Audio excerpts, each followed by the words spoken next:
hoy, en Mentes que cambiaron el mundo. Abordaremos las historias de las mentes más polémicas que enfrentaron al poder y lo pagaron con sus vidas. ¿Quién fue Giordano Bruno? El místico visionario quemado en la hoguera hace más de 400 años. El 17 de febrero del año 1600 tuvo lugar en Roma un acontecimiento dantesco. Cientos de personas se reunieron en el Campo de las Flores, en Roma, para ver morir en la hoguera a Giordano Bruno por orden de la Santa Inquisición. Esta es la historia de Filippo Bruno, que a los 15 años cambió su nombre de pila a Giordano. Era un hombre religioso de la Orden de los Dominicos. El dominico es un miembro de la Orden de Predicadores, una orden religiosa de la Iglesia Católica que fue fundada en el año 1216 por Santo Domingo de Guzmán.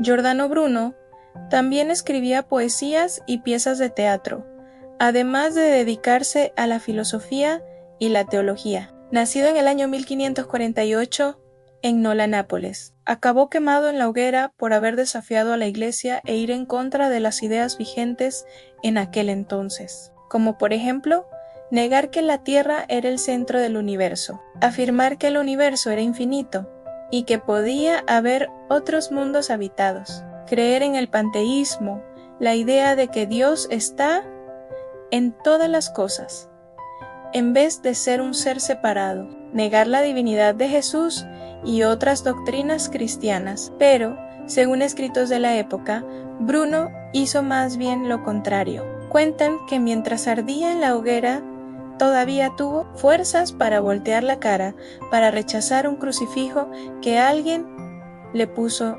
enfrente.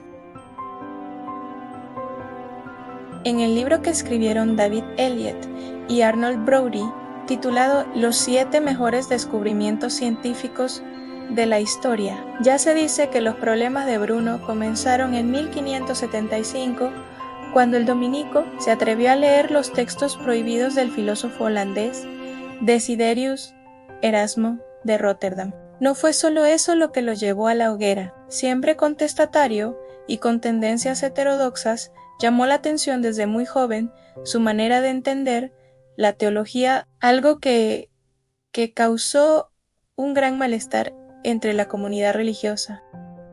Los historiadores cuentan que Giordano nunca se sintió aceptado por los religiosos. Su calvario comenzó a los 3 años de haber sido ordenado cura. En su paso por varios conventos dominicos, lo acusaron de hereje y acabó por abandonar la orden. Eso fue motivo suficiente para ser excomulgado. Se convirtió después al calvinismo. El calvinismo es una de las principales ramas del protestantismo, un sistema teológico que se desarrolló a partir de las enseñanzas de Juan Calvino, un teólogo francés del siglo XVI. Se diferencia de otras doctrinas protestantes, como el luteranismo, por su énfasis particular en la soberanía total de Dios y la predestinación. Giordano solo encontraría la paz durante sus años en París, Londres y Oxford. Fue allí donde creció su fama como autor de obras de teología. En esta época también se reforzaron sus ideas científicas, con escritos sobre la teoría de Copérnico y el sistema solar, que también estuvo en la mira de la Inquisición y que más tarde apoyaría el erudito italiano Galileo Galilei. El profesor Rodolfo Langhi, del Departamento de Física de la Universidad Estatal de Sao Paulo, asegura que Bruno no solo conocía y apoyaba la teoría de que el Sol era el centro del universo, sino que iba mucho más allá. Predicaba que el universo era infinito, que no tenía un único centro y estaba lleno de mundos habitados como el nuestro. Explica Langhi que realiza investigaciones, proyectos y publicaciones en el área de astronomía. Bruno creía que había innumerables cuerpos como la Tierra y otros soles como nuestro Sol. También decía que además de Saturno, habían otros planetas que giraban alrededor del Sol. El descubrimiento de los planetas Urano, en 1871, por William Herschel, Neptuno, en 1846, por Johann Galle, y Plutón, en 1930, por Percival Lowell, demostraron que no se equivocaba. El problema es que el controvertido teólogo no basaba sus teorías en datos y demostraciones científicas, sino en creencias religiosas, y eso volvió a meterlo en problemas al cabo de los años. Aquellos que le acusaban de hereje eran cada vez más, y en 1586 tuvo que huir de París después de escribir unos artículos insultando a los funcionarios y miembros de la Iglesia y reafirmando sus ideas. Huyó a Alemania y quiso refugiarse en el luteranismo, pero también allí lo expulsaron. Sin un lugar a donde ir, Bruno decidió volver a Italia después de 15 años. Fue el peor error de su vida. Giovanni Mocenigo invitó a Bruno a su casa bajo el pretexto de ser su profesor, pero terminó entregándolo a la Inquisición veneciana. Ante el tribunal, el teólogo dejó de lado su arrogancia y soberbia por primera vez, pero eso ya no le sirvió de nada. La máxima condena de la Inquisición era la quema pública en la hoguera, a pesar de decir que sus predicaciones eran filosofía y no religión. El Santo Oficio decidió que su único destino sería la muerte en la hoguera. La sentencia de muerte la impuso unos días antes el Papa Clemente VIII, que le dio a Bruno la opción de renunciar a sus ideas y arrepentirse para salvarse. No temo a la muerte, temo a una vida sin libertad. Estas palabras sellaron su destino.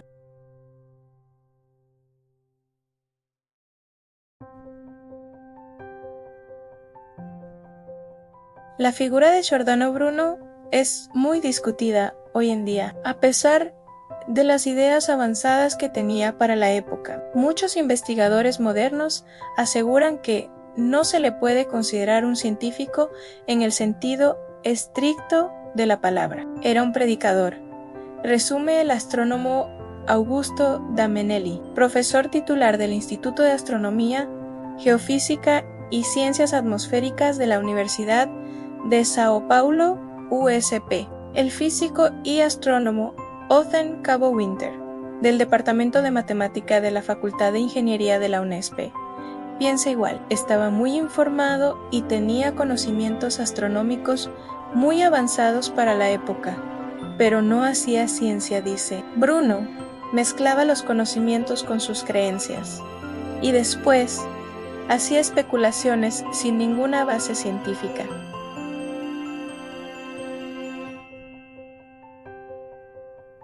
Pero también hay quienes piensan diferente. Hoy en día creemos que científico es solo aquel que observa y analiza con instrumentos aquello que ve, pero antes no era así. Muchos, incluido Newton, no eran más que astrólogos que consideraban hasta teorías de las ciencias ocultas, afirma el antropólogo portugués João o Eduardo Pinto Bastolupi. Aunque con debate, la mayoría de científicos hoy en día está de acuerdo en que Bruno fue un visionario que apoyó teorías que solo serían comprobadas siglos más tarde. Su choque con la Iglesia Católica era más político que religioso.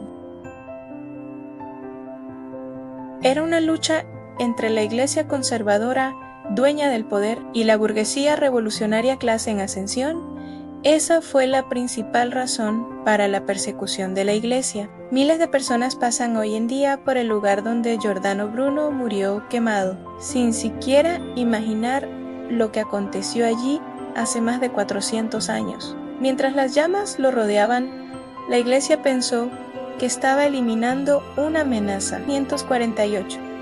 Pero lo que no sabían es que en ese momento estaban encendiendo una idea que siglos después seguimos repitiendo: la libertad de pensamiento no se mata, se multiplica. Hoy en día una estatua homenajea en Roma el lugar donde Giordano Bruno fue quemado vivo hace más de 4 siglos, con la mirada fija al horizonte, silencioso pero más vivo que nunca. Giordano Bruno cambió el mundo, no tanto por un único descubrimiento científico, sino por ser un visionario radical y un mártir de la libertad de pensamiento. Sus ideas y su muerte lo convirtieron en un símbolo poderoso de la lucha entre la razón y el dogma.